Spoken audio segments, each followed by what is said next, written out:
So how to create attendance drop down using Excel with color, present, like present, absent, excuse, or late. So gawa natin siya ng drop down dito. So every part of this attendance sheet.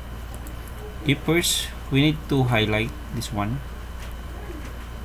Okay, after highlighting, we need to click the data. Click data.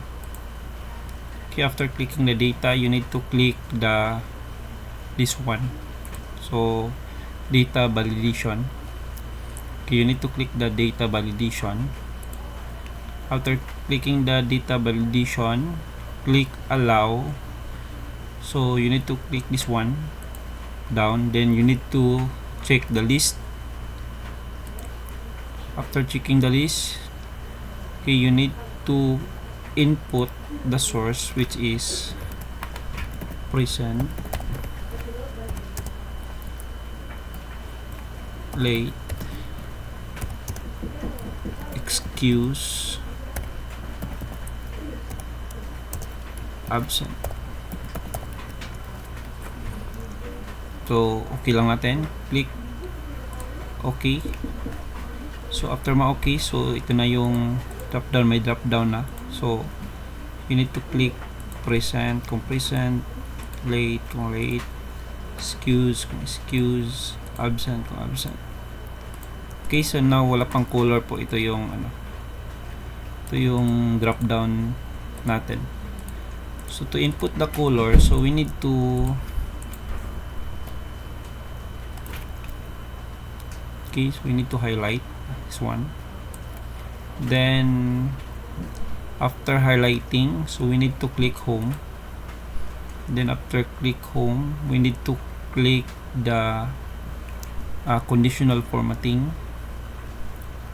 Click lang natin yung conditional formatting. Then we need to find the highlight cells rules. Ito.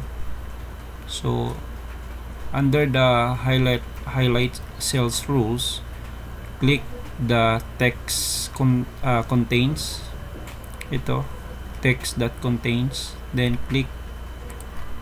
After clicking, so nakalagay dyan is present. You need to put colors. Example, present, that is green. Okay, green na yung color niya. So okay lang. Then next, we need to click this one. Click natin yung date.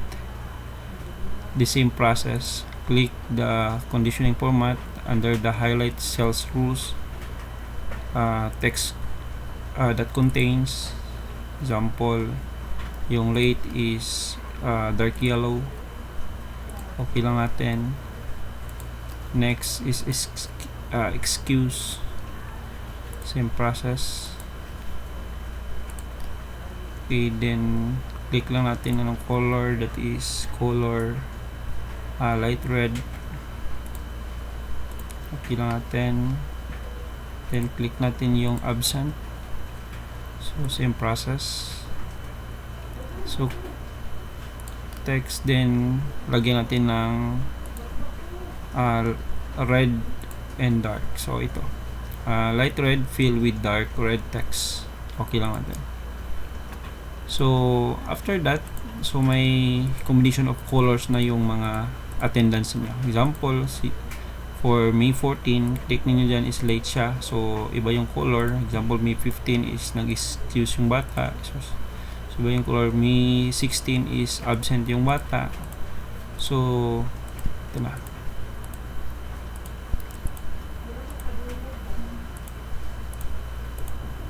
Okay, so and I hope may natutunan kayo, and yun lang. Thank you and God bless.